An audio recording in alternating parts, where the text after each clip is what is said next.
Good afternoon, everyone, and welcome to our next session exploring the digital roadmap for connecting the Midlands. My name is Shelina Begum, Business Desk Northwest Editor, and your chair for this discussion. Digital connectivity is going to be vital to the economic bounce back. It is the link that threads through all sectors such as advanced manufacturing, life sciences, professional services, construction, transport, and healthcare, etc. And the last year especially has highlighted the importance of digital connectivity to assist not only businesses, but communities too. Today, we have a great panel of experts who will look at the plans to transform digital infrastructure across the Midlands and how to ensure the region has the skills to make the most of the technology. Our panelists today include Professor Clive Roberts, Head of School of Engineering at the University of Birmingham, Robert Franks, Managing Director of West Midlands 5G, Liz Needham, Regional Lead at BT Group, and Yiannis Maos, who's Chief Exec of Birmingham Tech. Welcome, everyone. Right, before we start this, there is a Q&A button at the corner of your screen, so do feel free to ask any questions and I'll try my best to put them to the panelists. So this is a bit of a round-robin question for everybody. What do you think the pandemic has taught us about the importance of digital connectivity, and how resilient do you think our infrastructure is at the moment? Let's start with you, Clive. Good afternoon, everyone. So, yes, I mean, certainly, if we could imagine going back 10 years and being in the scenario we've been in the last year, we know that we wouldn't have had the infrastructure in place to function as we have. And that's as a result of lots of technology development that have happened over the last couple of decades. But we also know that there have been some resilience issues, and there is some variability in services that people have. We're quite lucky, certainly in the city of Birmingham, with the service, but there's variability across particularly the regional areas. So going forward, that is a real key focus, and there's others on the call here that can talk about some of the technology developments, but certainly the work we're doing here at the university is both to help that underpinning comms and usability of the technology, but also look at how we can develop more applications in a range of sectors that can support and be used for the digital connectivity. Thanks, Clive. And Robert, you're sort of in the thick of it, aren't you, with infrastructure? Yeah, definitely. And good afternoon, everyone. I would absolutely echo what Clive was saying about the pandemic reinforcing the criticality of connectivity. I mean, I think it's not just been to do things like working at home, but a whole slew of new activities that many of us hadn't tried or hadn't done extensively. So whether it's doing an appointment with your GP over the phone, whether it's doing fitness at home, learning at home, all of those activities created huge amounts of demand for broadband and mobile connectivity. And I hope Liz doesn't mind me saying, I was reading a BT Openreach report, I think last year, which highlighted the fact that broadband traffic over BT Openreach's network nationally doubled last year. And that was mainly driven by things like all of us streaming TV more, streaming gaming more. And I think within that context, not only did it reinforce the criticality of connectivity, but it also showed actually the networks were pretty resilient. So to cope with the doubling of demand, few businesses would be able to do that. And I think by and large, the broadband networks and the mobile networks coped pretty well, thanks to a lot of work behind the scenes.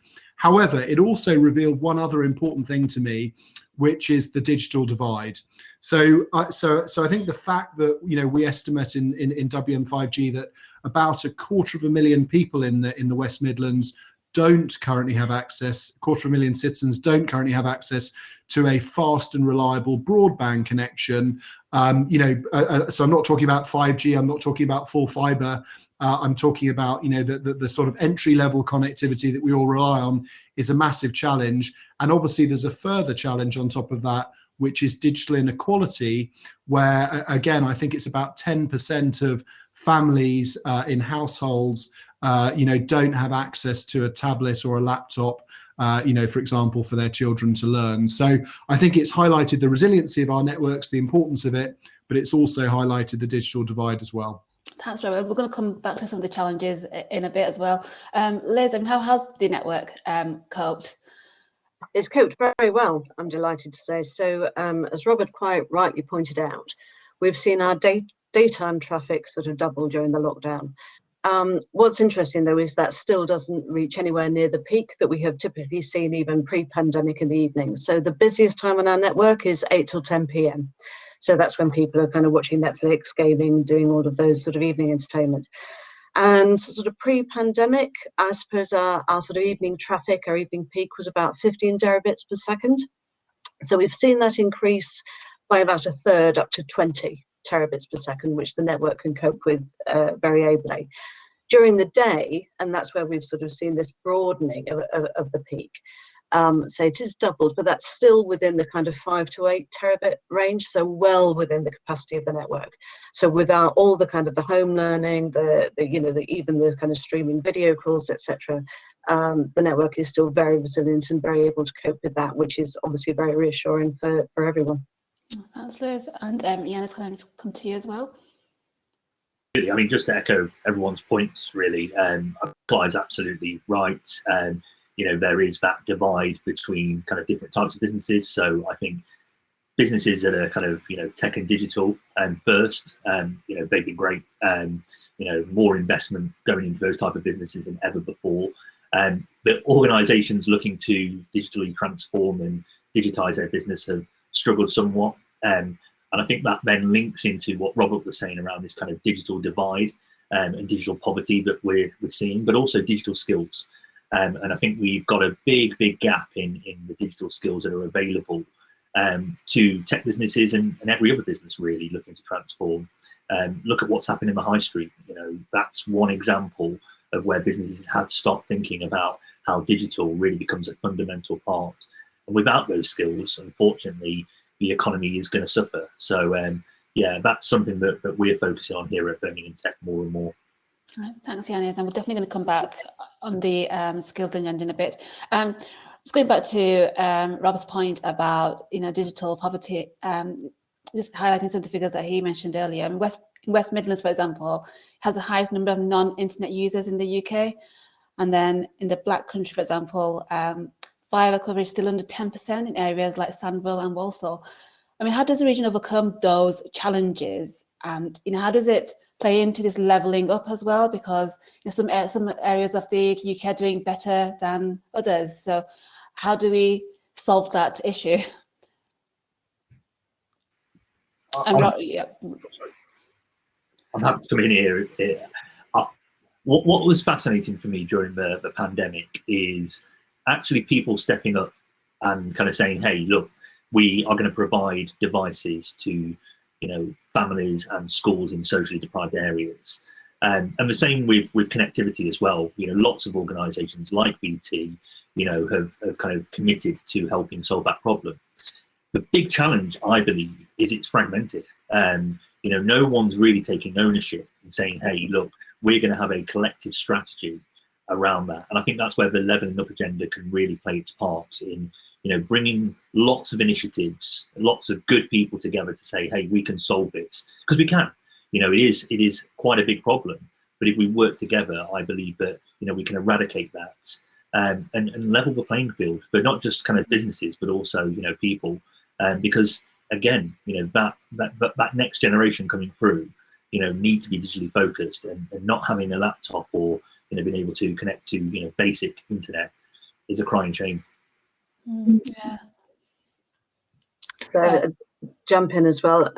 Completely agree on the point about collaboration and how sort of the need for private sector, public sector, voluntary sector to work together to tackle this agenda. So in terms of the kind of the network infrastructure, Openreach are rolling out rapidly. So we're looking to hit about 4 million premises a year going forward to 2025. Overall, obviously, the government has a target of 85% fibre by 2025, and we think that's very achievable. And in terms of so that connectivity piece, obviously there's also the kind of the 4G, 5G. EE has now got 31 places 5G enabled across the Midlands, which is really positive in terms of what we can do going forward. I think on the digital skills piece, though, that is where we really need the collaboration. So BT absolutely have a Skills for Tomorrow programme, and we've reached 10 million people already. from schools to businesses to sort of members of the public. But actually, it takes more than one organisation. And so many other private sector organisations I know have been doing a huge amount in this space. But it's how we tie that up through organisations like the Digital Skills Partnership, which I think is a fantastic organisation, to be able to act as that coordinating piece, which is so necessary to make this work effectively. Thanks, Liz. Yeah, Robert, did you want to comment to this? Yeah, just a couple of points if I could add on this one. So I definitely agree with Liz. I think first and foremost, we've got to get the connectivity out there, the broadband and mobile coverage, or improve the reliability of it in areas where it doesn't exist at the moment.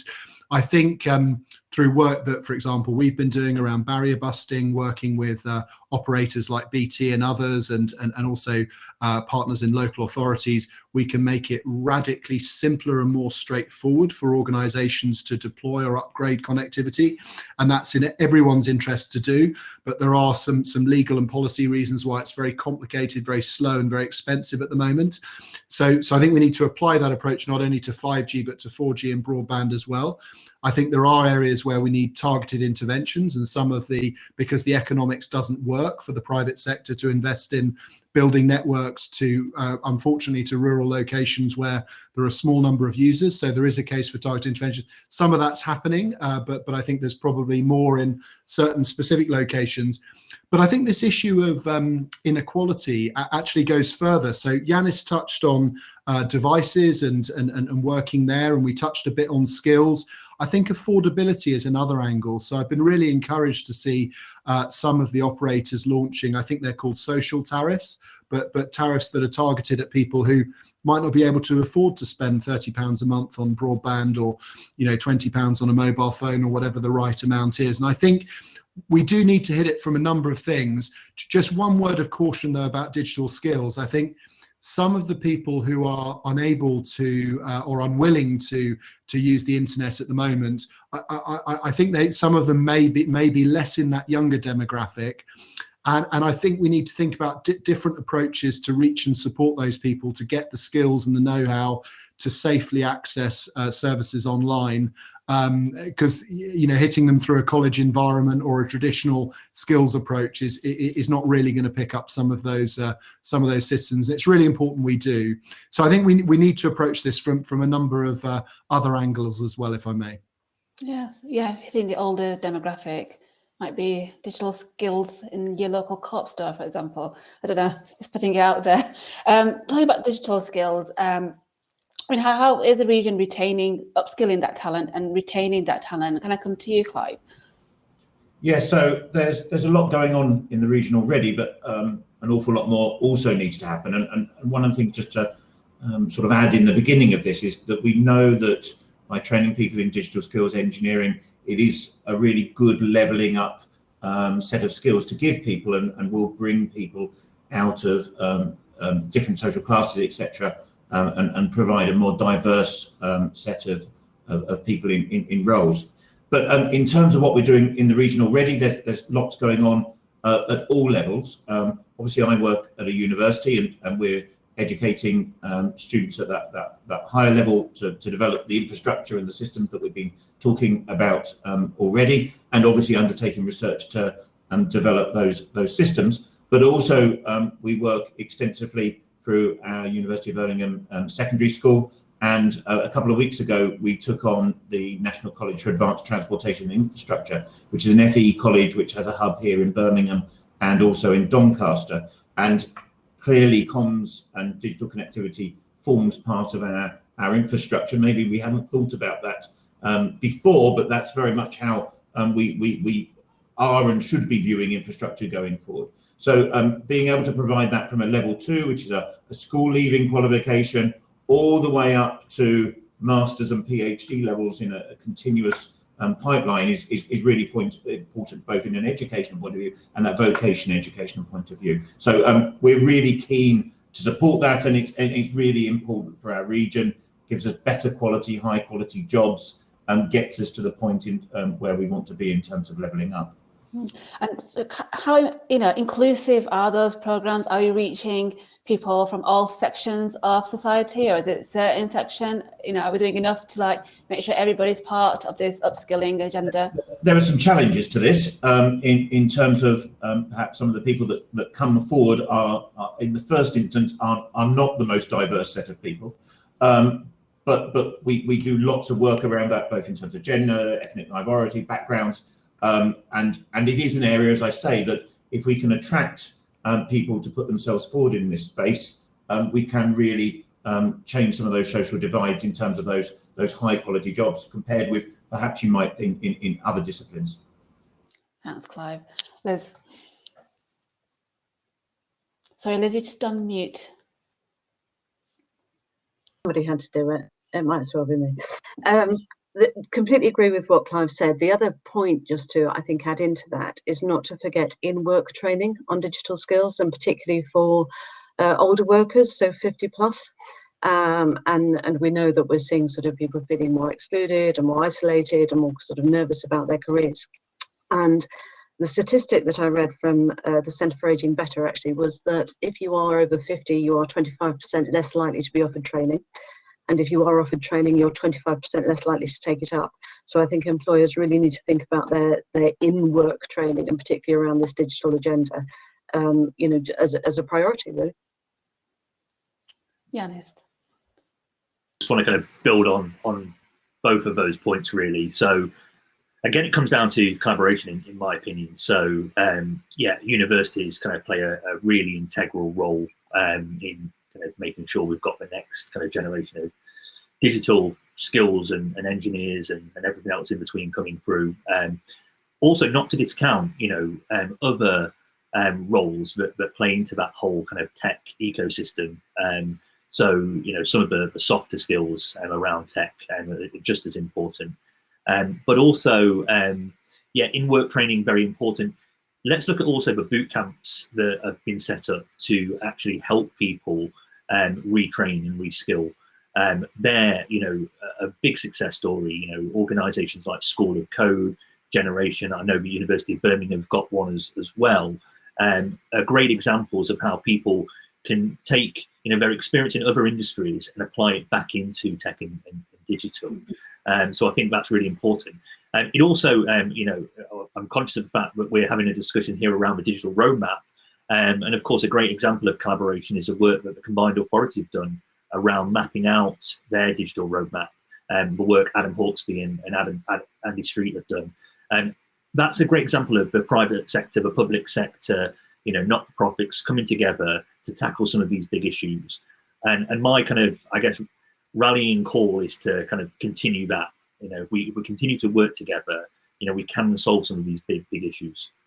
And then, then when you've trained these young people, you've got the skills, it's retaining that talent and making sure we don't lose them, let's say, to Manchester, I don't know, even and London, for example. So, well, I think that's really interesting, because for the first time ever, we've seen more people, businesses and individuals want to stay in the region and not go to London. And I think, COVID has played a role in that, right? People are looking for a better quality of life. And you look at the Midlands, it's a great place to kind of live and work. There's lots going on for it. So I think that's the first thing. And then I think it's, about creating those environments, the fact that Goldman Sachs, HSBC, BT have all invested in having, hubs here, because we have got access to that talent. I think before, even though we've got 6 world-class universities, within touching distance, we haven't had the opportunities. I think now we do. So I'm hoping to see more and more people choose to stay in the region. Great.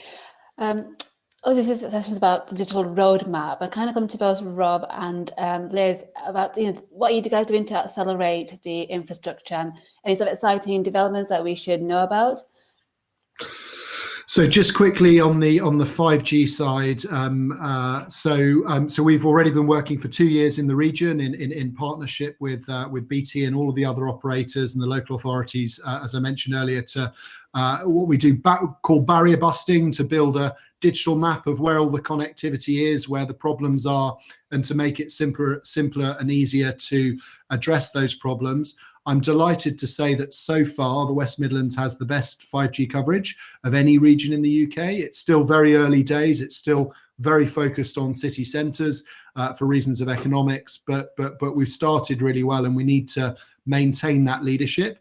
I would like us to work together to extend that approach to cover 4G and also to cover fibre broadband, because, for example, if we're doing things in our region as we are at the moment, like putting in high-speed electric charging points for cars, then there's an opportunity to dig up the road once and also put in fibre optic cables if there's a need to do so in particular locations. So I think there's a number of things where we can extend that approach further.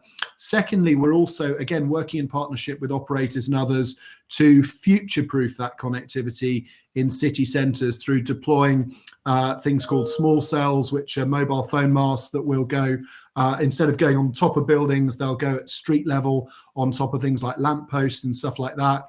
And we need that extra connectivity infrastructure as a society, because what we're all connecting now obviously isn't just smartphones, it's the Internet of Things. Connectivity is being built into everything we use. So we need to have an infrastructure that can support that as well. So those are two things that we're focused on, working in partnership with many of you on this panel. Thanks, Rob. And Liz, from BT side, what kind of... Yeah, absolutely. So BT have invested £12 billion into Openreach to enable Openreach to accelerate that fibre rollout. And as sort of I mentioned, we've hit about 4.5 million premises already, and looking to hit 4 million a year going forward. So that is a rapid rollout. And I think the other point to make is that we are sort of working very much sort of across the industry, so not just BT, but with government and with the regulators, to look at some of the policy changes which are going to be, really essential if we're going to hit the government target.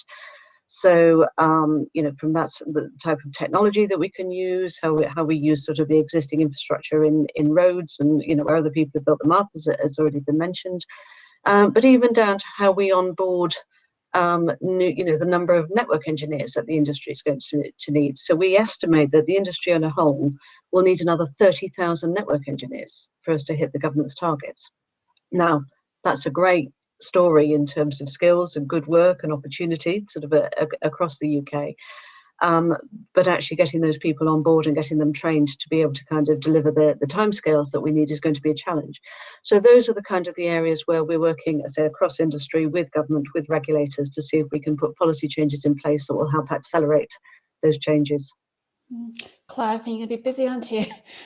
Yes, there's lots to do, and not to go too far into the future, but obviously we're busy thinking about 6G and other things that will offer us virtual reality, augmented reality, working at terahertz into the future. So it won't stop with 5G. We need to keep this momentum. And I guess one other key point really that we haven't touched on yet is perhaps refocusing some of the existing companies in the region to support this wave of activity.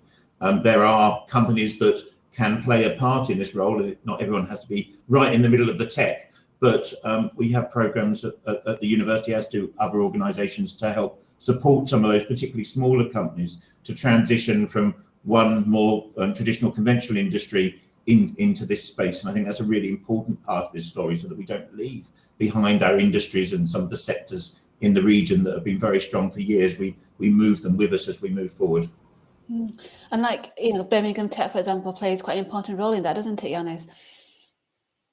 We like to kind of, I guess, take that knowledge and insight from across the board and deliver it back into the businesses. So, there are both businesses that are, struggling right now, who are looking to kind of digitally transform, and it's making it accessible, the knowledge, because sometimes, as techies, we have a tendency to bamboozle through jargon, and making 5G, 6G, augmented reality applicable to their business, I think is the part of the challenge, and then obviously upskilling them as a result. But we've seen some really exciting businesses emerge, from the pandemic, and pivoted.